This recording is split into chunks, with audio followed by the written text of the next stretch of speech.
जय श्रीकृष्ण. मनुष्यरूपी जीवनाला सुख मिळवण्याच्या दोन मार्ग आहेत. पहिला मार्ग म्हणजे भौतिक अवस्थेच्या सुखासाठी किंवा बाह्य शरीराच्या सुखासाठी तुम्हाला वैज्ञानिक पद्धतीने जे जीवन जगण्याची पद्धत आहे, जे त्या पद्धतीने तो एक जगण्याचा तुम्हाला मार्ग आहे. आणि दुसरी पद्धत म्हणजे तुमचं आंतरिक मन किंवा आत्मा याच्या सुखासाठी जर तुम्हाला जगायचं असेल तर तुम्हाला आध्यात्मिक मार्ग आहे. शेवटी आता कोणता मार्ग तुम्हाला स्वीकारायचा आहे हे तुमच्या हातात आहे.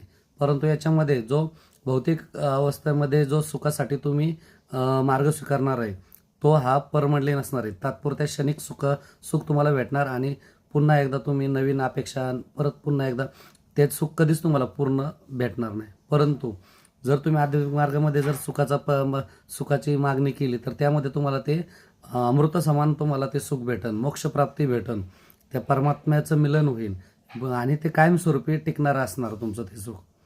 बस एवढंच मी माझ्या अनुभवाने तुम्हाला सांगणं इच्छितो. जय श्रीकृष्ण.